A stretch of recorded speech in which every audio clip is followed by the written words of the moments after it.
Welcome to A Woman's Heart. I am looking forward to this conversation as usual. And for those that don't know, we have a returning guest, which is always a special treat. So, you know, they're special if we get to have them on a second time because she is so amazing and so prolific and has so many wise and wonderful things to share with us. We have Mary DeMuth with us. And thanks so much for joining us today, Mary. It is great to be back. Thanks for having me again. You are very welcome. And we've just mentioned that you have been on. The last time you were on, we talked about your book, The Most Overlooked Women of the Bible. And since then, you have released The Most Overwhelmed Women in the Bible. And yes, I definitely related to some of them. And I mentioned I'm almost finished with that book, thoroughly have been enjoying it. But your more recent one that we get to talk about today, and I'm very excited about it. I think it's going to really have a big impact on people, is your book about surrender. And just in case somebody hasn't listened to our previous, just a quick little get to know you and something fun. And then we're going to dive into this book about surrender. Sounds good. So a quick little thing about me is I have three adult kids who really like me, and I just feel like Oh, that's an accomplishment. yes. Yes, it is. Having Yeah, three so, adult children of my own, I can totally relate to that. That is a yes, big blessing. yes, it is. Yes. Well, and you mentioned, I told you that surrender kind of keeps popping up in my life, and it obviously was popping up a lot in yours to even write this book. And I wanted to ask why surrender? Because most of the time when people hear the word surrender, we think failure. We think giving up. We kind of bristle in this world of I can do it myself. I'm independent. I'm strong. I can do whatever I want. The idea of surrender is not a popular one. So why do you think it's so important that we talk about surrender from a different perspective? Well, a lot of the metaphors around surrender involve warfare. So you're Hmm. lifting the white flag in the sky and saying, "I'm going to be taken prisoner now." So that's not a very uh, a- good or adequate metaphor for us. And what I really mean by that is this idea of we live in a world where we really do want to control it. Yeah. And I convince myself that I have so much more control than I actually do have. Mhm. And when things get out of control, we can either really grip onto that and just try to make everything happen and make people bend to our wills, or we can let it go. And I think letting it go is maybe a better way of saying that. It's letting go of our grip and saying, Lord, I'm confused by this situation. I don't know how to fix it. You're smarter than me, you're better than me, and stronger than me. And so I am going to surrender this thing that's really bothering me today. And I'm just going to ask you to intervene and help me. Yeah, yeah, and I think I like that a lot better. And of course, when you say let it go, a lot of people are thinking of the Frozen, let it go, Yeah. but there's a lot more comfort to letting it go and placing it in God's hands. It's not that you're just letting it go to whatever happens and you don't care about it anymore. There's just a lot more certainty in letting it go and giving it to God in my mind. There is, and one of the things that I mentioned my three adult kids, and some of them are, not walking with the Lord, some of them are. And Mhm. uh one of the things that I learned through that process was for a long time I wasn't grieving it. And so I couldn't see beyond that grief. The grief was like right in front of me. But once I Mm. grieved it, which was a form of letting go, of saying, this is something I wanted to have happen, but it's not happening right now. So I grieve it. Then my eyes were opened to all these amazing things God was doing in their lives. But in my tangled grief, I couldn't see it. I had to surrender it. I had to mourn it. I had to grieve it. And once I did that, I was like, oh my gosh, I didn't notice, but he's doing all sorts of things and answering prayers in so many beautiful small ways that I couldn't see because of my grief. Yeah. Well, and I'm reminded of a situation in my life recently where I wrote down, I was like, God, please help me pry my fingers off the pain so that Hmm. my hands are actually open enough to receive what you would have me have with the joy, the peace, that different perspective and being able to pull back enough from whatever it is that we are grieving, we're hurting from, we're angry about, what we've seen that we don't have. But then if our hands are so tightly clasped on that, we don't have our hands open to receive all of the other goodness or the new perspectives that God has for us. Or the eyesight to see Yeah. the smaller things he's doing, Hmm. which is how I like thought that was really a cool revelation to understand, like, oh, so when I'm grasping onto things too much, I am blind in a way to what God is doing. I'm blinded by the circumstance. I'm blinded by the Yeah. pain. I'm blinded by the heartache. Um, not to say, well, just, let it go. It's fine. Grief takes time. Like it's Yeah. not oh, on Thursday I decided to grieve and now I'm fine. No, it takes time, but it's still a really important thing. We don't know how to do it very well, but we should. Yeah, no, we don't. We don't. We so often just want to get over it. And so a lot of times I think, well, I'll speak for myself, that we just want to stuff it. We just go, oh, no, Yeah, no, no, yeah. I don't have time for this. So you just stuff it and move on. And I think there's a time and a place for that because if there's something you need to get done, maybe you do need to Hmm. put it in a little box and say, okay, I'll deal with you later, but right now I have this to deal with. And that can be a healthy way, but then not letting it fester over there. Hmm. But then you do take it out and revisit it until you actually process it as opposed to just stuffing it. And we are so often in a hurry to get out of that. You mentioned the being blinded. We cannot see the blessings and the lessons that God has for us in the middle of that wilderness season. I know the Israelites, there's so many lessons that they learn in that wilderness season, Hmm. that we don't necessarily like, but can be very beneficial to us going forward. Yeah. Now, one of the things that I loved about this book is you have some artwork, and that was kind of the whole process behind this book. And you didn't necessarily start out to write a devotional about Mm-mm. surrender. So I would love for you to share how the artwork and it comes in with a lint and all of this just kind of came together and just see how God worked all of that together. Yeah, so every year for the past maybe 10 years, I've been creating a piece of art every day for Lent instead of giving up chocolate because I really do like dark chocolate. So this is like, okay, I'll do this instead. I think I like your Um, idea better. yeah. And one particular year, just a couple of years ago, I felt like the Lord wanted me to do a 40-day surrender art. And so every day I would wake up and say, okay, Lord, what do you want me to surrender today? And it might be my reputation, or it might be my fear, or it might be this complicated relationship, or whatever it might be. And then I would surrender that. I would hopefully draw a fresh metaphor of what that might look like.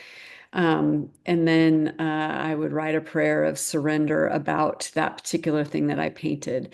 And so that happened. And then my agent shopped the idea, and then it became a book, which was obviously a lot more words. And they also, I had done this is the first time I've ever done digital painting. I have an iPad and I was doing digital painting, and they said, we would really like to have physical painting for this. So I had to repaint Oh, everything uh 40 times. So it was like, it was the writing was probably faster than the art.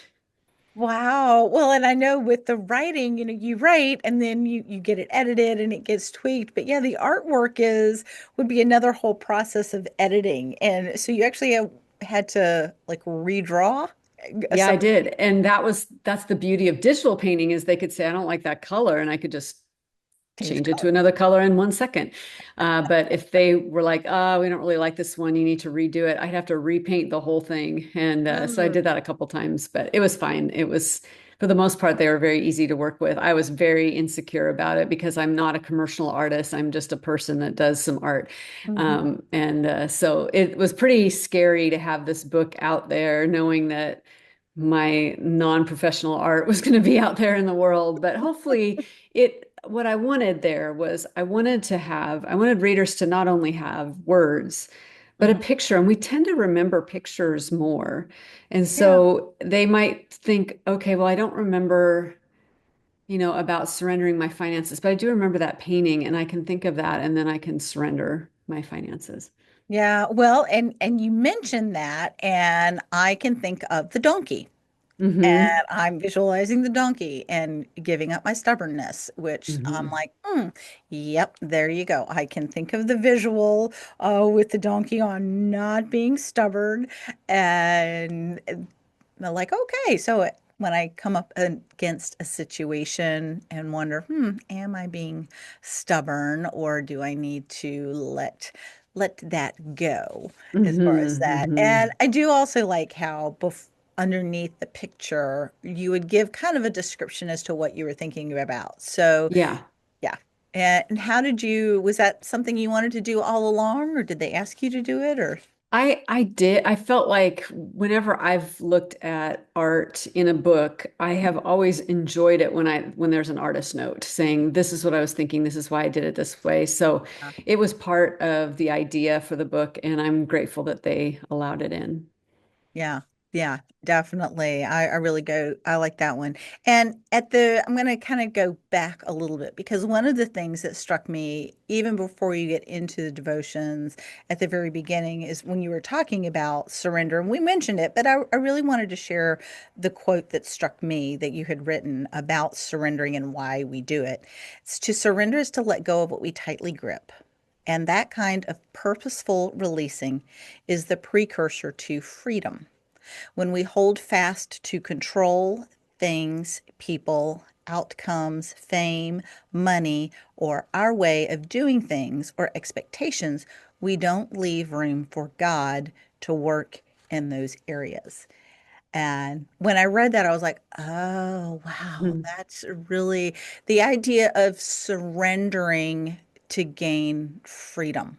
Mm-hmm. It Mm-hmm. it very much feels like a paradox. And I would love for you to give us a little bit more on how that works, that surrendering leading to freedom. Yeah, I think it's something that I learned even way back as a new Christian, where I was pretty tightly wound and also very traumatized. So I had a lot of complex trauma in my upbringing. And I just would easily get overwhelmed by even my own thoughts. And I, in that time, began to just learn about surrender. And the freedom would come when I just said, okay, I can't figure out how I can heal. I don't know how this is going to work, but I trust that you will do it. And then in that moment, as I laid it down, and sometimes not just alone, but like I would do it in, corporate ways with other people in a prayer group or something like that. It really, a high level of freedom would just flood in of like, okay, this isn't all up to me. I don't have to figure this out. I will pursue healing as much as I possibly can, but there comes a point where I can't force growth. And Yeah. but God knows so much more. He created the universe. He created every molecule in my body, so He knows best how to lead me on this healing journey. And that's really where the freedom would come in knowing that I didn't have to figure it out or have it all perfectly done. hmm Yeah. Well, and I can see that. You divide it up into different areas, and you mentioned that briefly where it's like parts of your life. I think it was inner life and surrendering your past, relationships, daily life, worries. Is there anyone, and I realize this is a very difficult choice and probably one that you've been asked and you probably hate the question.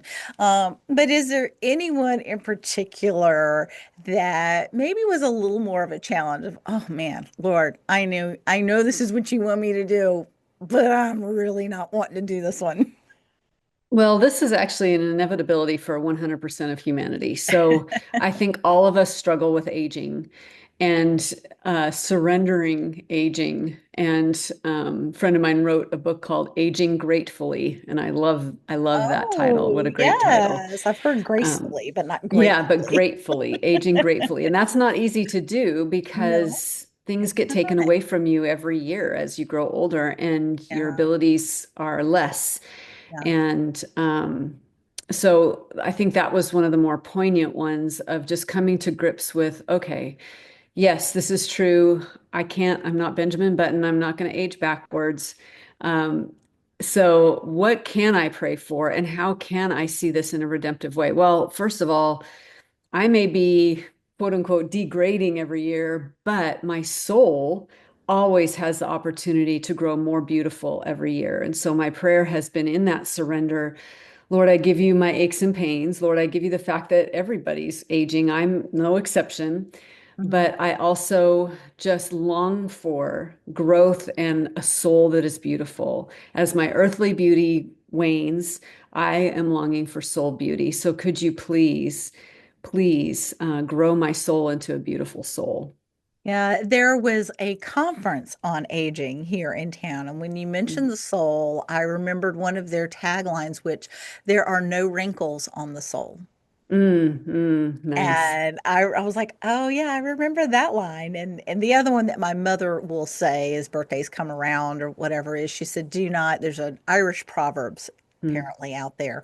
And I haven't Googled it or confirmed it, but it says, do not deny or do not despise the privilege of getting old because many mm. are denied that privilege. Um, Yeah. Oh, so yeah. yeah, it's like the Sure. idea of, oh, you know what? Yes, I may be getting older and I'm losing things, but I'm still here. And think about, all the other people that haven't had that. But yeah, I can see where aging is definitely one of those things. It's like it's right up there and you go, okay, yeah, no, I don't like this part. But the aging gratefully and remembering that there's no wrinkles on the soul can definitely be a help. Now, was there some of them in particular that you were like, oh yeah, I think I've actually met I don't expect perfection, but are there a couple of them in there that you really kind of felt like, you know what, Lord, okay, you've really worked with me on this one, and I can see where you've made a difference, and I'm better at it. Yeah, definitely finances. And what's ironic about that is that every time I release a book, the Lord tests me in the message of the book. And so, right as the book was releasing, my husband lost his job, and he's most of our income and our insurance and all of that kind of stuff. And so I was like, oh, I've got to learn that again. I've got to learn to surrender my finances. To lose all that income on one day was rough. But I do feel like, in terms of the surrender of our finances, the Lord has caused us to be good with them Hmm. as well as generous in the kingdom. And so I do feel like that is a point of not of pride, but just of growth. Yeah.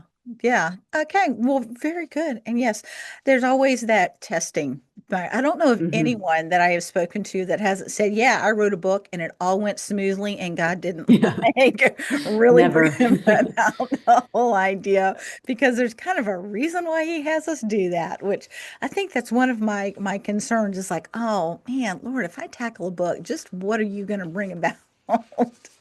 But I it's know. it's good to know that, oh, but the lessons learned will be worth it, and all of that. And one of the other things that hit me is you talked about the sin, but you talked about your self-talk Hmm. and that there was a sin of talking badly about yourself to yourself because you were made in the image of God.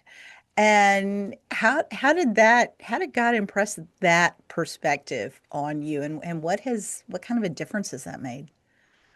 For me, it came because of a chaotic upbringing. And so um, I would create high expectations for myself and I would create order around myself and I would try to create perfection. It was my way of coping with a chaotic world, um, which then meant that if I didn't achieve perfection, and this was prior to knowing Christ, although I certainly carried it into my Christian Mm, walk, yeah. I would berate myself for not living up to these impossible expectations I had. And I think 100% of us battle these voices in our heads. So Oh even yeah, this I do. morning, I was putting on my running socks and they kind of got on crooked. And I was like, get it together, Mary. So then I was like, oh, that wasn't very nice to Mary. We should be nicer to her.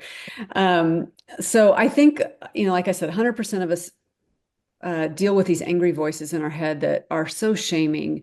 And so surrendering those is to open ourselves up for the kind-hearted voice of God, but it also opens ourselves up for a rigorous retraining of our mind, which we learn about in Romans 12, 1 and 2, of, and also taking those thoughts captive and realizing these don't benefit us. Someone banging me over the head or my own voice banging me over the head does Yeah. not cause growth. It just causes shame. And I think that as a mom, when we were church planters in France, the French school system tries to motivate by shame. So they would take one of my children up to the front of Oh, the class and say, she's an idiot and stupid. And that they were thinking that that would motivate her. Well, didn't, and it doesn't. And it was horrible. And she's had to walk through, how to live with what that was. But I think we just need to get to that place of realizing shame is a poor motivator. It might motivate some, but it mostly just tears us down. yeah. Well, and I remember listening to a podcast years ago where they talked about the inner critic in our Hmm. brain. So and part of that is because it's our brain trying to protect us. And it says, Hmm. oh, this is what happened, and we want to protect ourselves from getting hurt again. We want to protect ourselves from maybe doing something stupid. So there is a value in wanting to it's like, oh, okay, well, our brain's just trying to protect ourselves, but then it doesn't necessarily do it in the most healthy fashion. And so, and that's where you're like, okay, no, no, that's not really being very helpful there. But instead of just trying to tell ourselves, don't think that thought, which of Mm. course, then you've just thought about it. Because if I tell you, don't think about a pink elephant, what did you do? You just Hmm. thought about a pink elephant. So the more we try to not think of that, the harder it is not to think of it. But then if we just say, thank you, I appreciate, I know what you're doing, but we're going to handle it differently, kind of acknowledge it, and then be able to redirect it, which goes back to the Romans taking those thoughts captive Hmm. and then redirecting it, we can kind of cut it off and then reframe in a healthier manner. Yeah, and that's where scripture memorization was really helpful for me because I would just think of this thought, the thought would come in and that, but then I would remind myself, and it took a discipline like, no, I'm fearfully and wonderfully made. No, the Lord is for me, who can be against me? No. And so just combating it with not just don't think that way, but no, I'm going to remind myself of the truth of scripture. Yeah. Well, and I remember reading somewhere too, when you talked about the trauma and letting go of your past, sometimes you were reacting to things that had happened in the past, and you had to remind yourself that that was in the past. That Right. is not the situation now. I can deal with it differently. And so how do you work through that? Yeah, it takes years. It's a lot of healing and all of that. But I will say that oftentimes when we grow up with a difficult, even just a season in our childhood, we will create these coping mechanisms that work really well in that moment. Like you said, they Mhm. protect you. Um, but they do not serve you as an adult as you grow up. So, me running away from strangers was great as a little kid. Distrusting everyone was perfect because no one around me was trustworthy. But as an adult, that's not serving me anymore because I know that relational health comes through positive, good relationships. And if I'm always stiff-arming people, I'm shortchanging that healing journey that God has for me. So I've got to grow up. It's hard to let go of the things that protected you as a child, but it's absolutely important in order to grow up and to grow.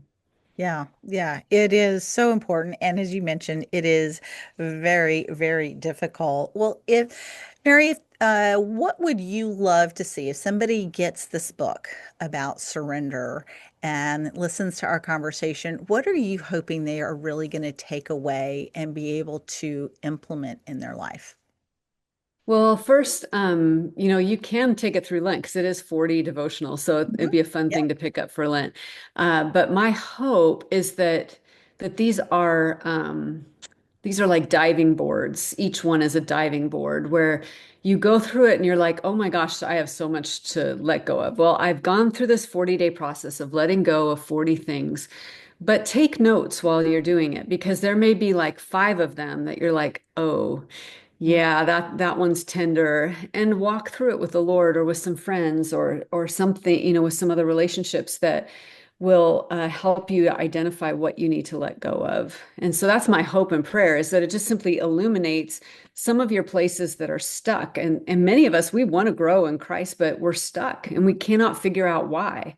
And this might be a tool to help them understand why are you not growing? Well, you're gripping this too tightly. Yeah. Yeah, well, and I think that is so critical because we can almost know what we want to do, but then can't seem to figure out why we're not doing it. And as you mentioned, we get stuck in that. And are there any other thoughts that you had that you really wanted to make sure that you shared with us before I start asking my last questions? Yeah, I think just I want to tell people that they are so, so normal and that we all have things that we grip tightly. And sometimes we cannot see it and we can only figure it out through relationships. And so if you have a spouse or a really close friend, Mhm. one of the things that you can do is say, is there something in my life I'm grabbing onto too hard or I can't seem to let go of? And they're going to probably be better at answering that question than you are if you ruminate about it forever. Yeah, yeah. No, I think there is a lot of truth to that. And I'm thinking, I have one or two people that I could probably ask that question of, and they'd probably be able to go, yeah, because there's Mhm. only a few people too that I will actually hear it from Yes, exactly. because I know they love me Yes. and they are saying it in love. Yes, so true. Oh, and as you mentioned, that's where we heal too, is in the Hmm. relationships. If we're wounded in relationships, we also heal in Hmm. those relationships. Well, one of the things is I'm thinking that I always like to ask, and we talked about that being able to grip things so tightly that we don't see and we get stuck. A lot of us do that, and so God may have placed something in our hearts and it's so important and we want to follow it, but we get stuck. Along those lines or anything else, I always like to ask, what would you say to encourage someone to actually just pursue that passion that God has placed in their heart? Because I do believe He's placed something precious and powerful in every woman's heart. Yeah, I think that there's also a beautiful correlation that when you're acting in accordance to the way that God created you and you're ministering through that strength that He's given you, there's even elements of healing that come through that. Hmm. The way in which God shapes you is the way in which He heals you. And so, for instance, as a communicator, when I get to communicate things like I'm talking about today, there's just another level of just freedom and joy and healing that happens when I'm walking in the ways that God has wanted me and has designed me to walk in. Very good, very good. Well, Mary, if someone wants to connect with you, they want to get this book, some of your other many, many books, because you are a prolific writer, what is the best way for them to connect with you? Yeah, so they can come to my website, marydemuth.com. I'm on socials at Mary DeMuth, and I do have some freebies. So if they go to marydemuth.com/surrender, there are 12 lock screens that have some of the art from the book that they can, download for their phone. So that's free. Very good. Well, and I suspect they will get your newsletter, which I always appreciate. And I have been reading. It's one of the few that I actually read every week. So will, Nice. I will compliment you on that. They're very meaningful and very touching. And Mary, thank you so much for your obedience because I know that you have walked a long and difficult road and you have come out stronger and with a love for Jesus and a love for others that I've been able to see in person, and was Mm. blessed to see that and see a little bit more of your heart. So I just so appreciate your sharing with us today, and wishing you the best on the next endeavors. Thank you so much, and bless you for this podcast. I just know that it's touching many lives.